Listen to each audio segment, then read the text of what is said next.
उत्तर प्रदेश में 2027 में विधानसभा चुनाव होने जा रहे हैं, लेकिन चुनाव से ठीक पहले बहुजन समाजवादी पार्टी प्रमुख मायावती ने प्रेस कॉन्फ्रेंस कर कुछ ऐसी बातें बताई है जिसे लेकर अब समाजवादी पार्टी के राष्ट्रीय अध्यक्ष अखिलेश यादव की परेशानी बढ़ सकती है। जी हाँ, ये वही मायावती है जिन्होंने 2019 के आम चुनाव से पहले समाजवादी पार्टी के राष्ट्रीय अध्यक्ष अखिलेश यादव के साथ में गठबंधन किया था और साथ में ही लोकसभा चुनाव लड़ा था।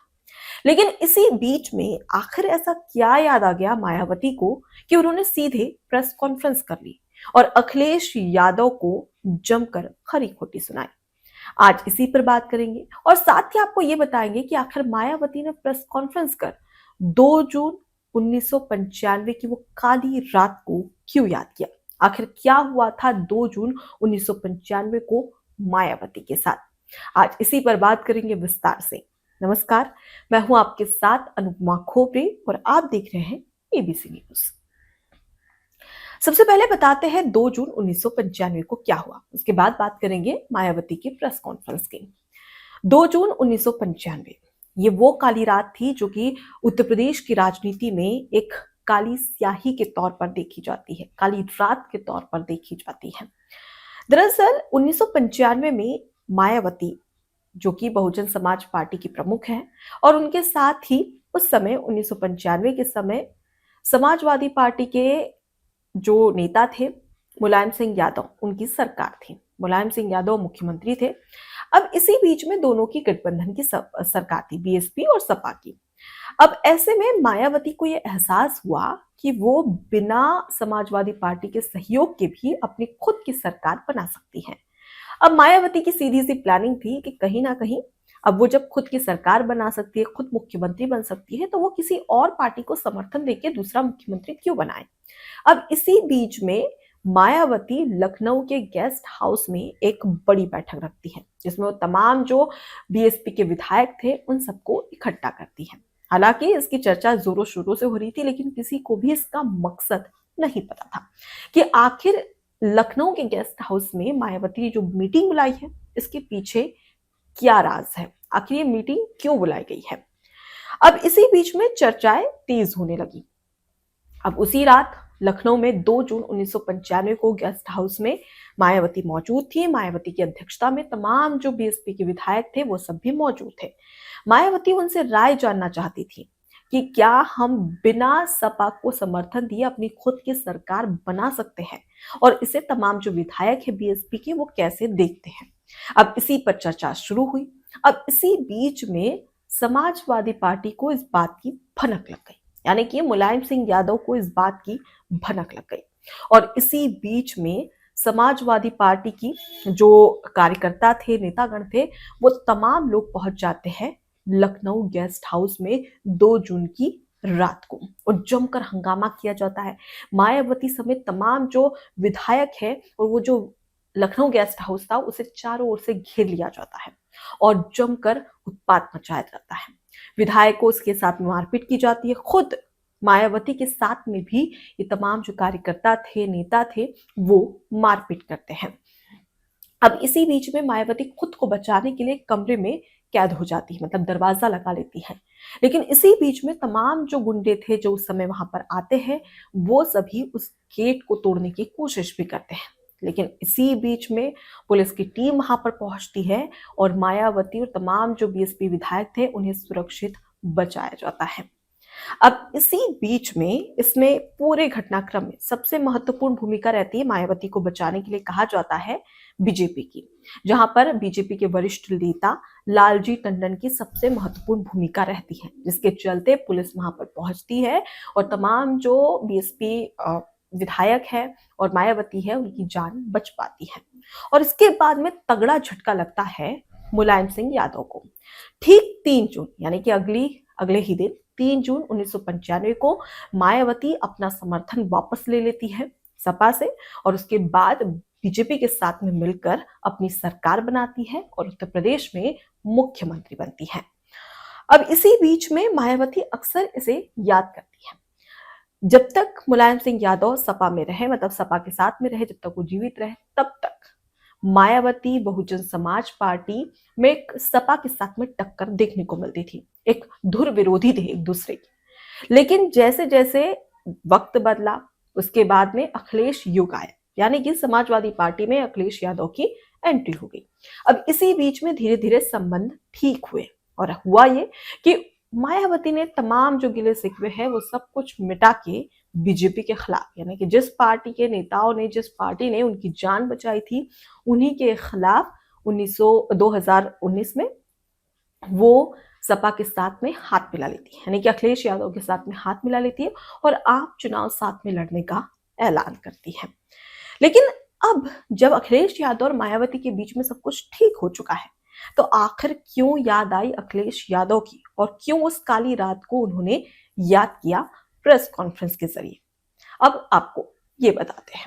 दरअसल हाल ही में मायावती ने एक प्रेस कॉन्फ्रेंस की, जिसमें मायावती ने कहा कि 2 जून 1995 को समाजवादी पार्टी ने, सपा ने जो सरकारी मशीनरी है उसका दुरुपयोग करके मुझ पर जानलेवा हमला किया था।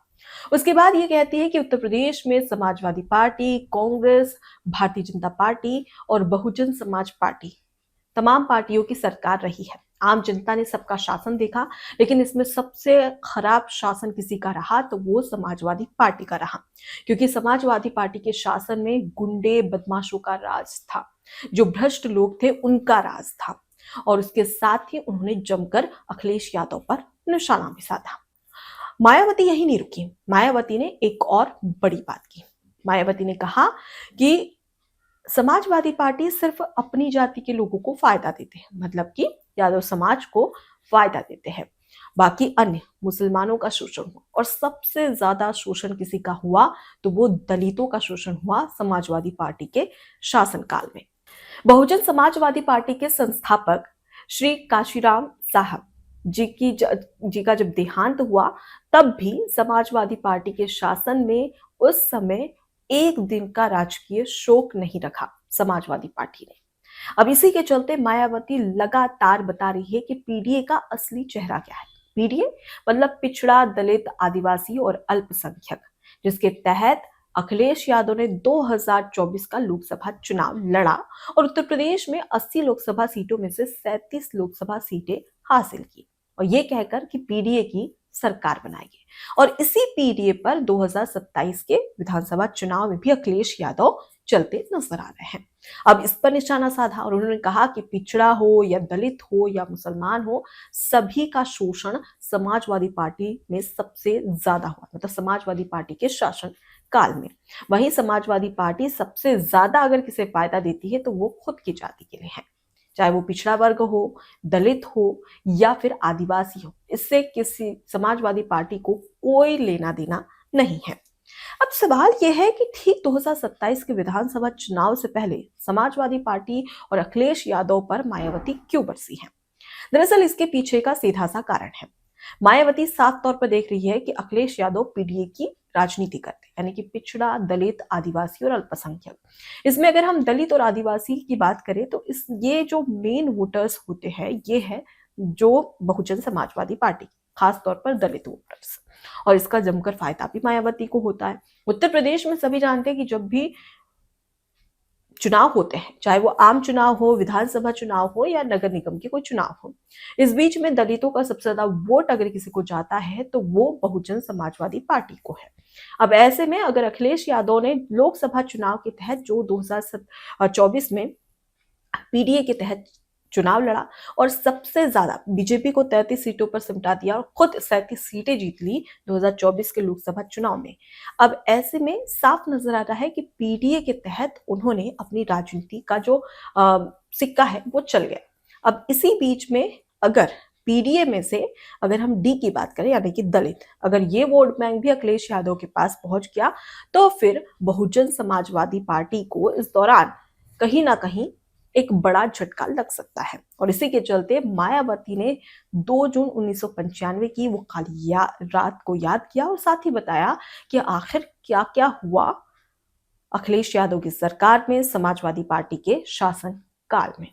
अब इसके तहत अब मायावती साफ तौर पर देख रही है कि 2027 की तैयारी जरूर करनी पड़ेगी। और 2027 में साफ तौर पर कह चुकी है कि वो छोटे दल, उत्तर प्रदेश में जो छोटे पार्टियां हैं उनके साथ में तो गठबंधन करेगी, लेकिन किसी भी बड़ी पार्टी के साथ में गठबंधन नहीं करेगी। मतलब ना तो कांग्रेस, ना तो बीजेपी और ना ही सपा। अब इस बीच में मायावती सभी पर निशाना साध रही, लेकिन इसमें सबसे ऊपर कोई है तो वो है समाजवादी पार्टी और अखिलेश यादव। अब ऐसे में सवाल उठता है कि 2027 के उत्तर प्रदेश में चुनाव सबसे ज्यादा दिलचस्प होने वाला है, लेकिन जनता किसका साथ देगी? क्योंकि 2024 के लोकसभा चुनाव की बात करें तो इसमें सबसे टॉप पर उत्तर प्रदेश में 80 लोकसभा सीटों में से 37 सीटों पर समाजवादी पार्टी ने पीडीए की सरकार के तहत जीत हासिल की। लेकिन आगे क्या होगा? 2027 के विधानसभा चुनाव में उत्तर प्रदेश की जनता और खास तौर पर जो दलित वोट बैंक है वो किसका साथ देंगे? इसी के तहत मायावती ने अब अपनी चाल चलती है, लेकिन सवाल यह है कि इसका जवाब अखिलेश यादव कैसे देते हैं, इसका इंतजार हम सभी को होगा। फिलहाल इस पूरे मुद्दे को लेकर आपकी क्या राय है, कमेंट बॉक्स में जरूर बताएं। नमस्कार। एबीसी हिंदी न्यूज आज ही जुड़िए हर खबर के साथ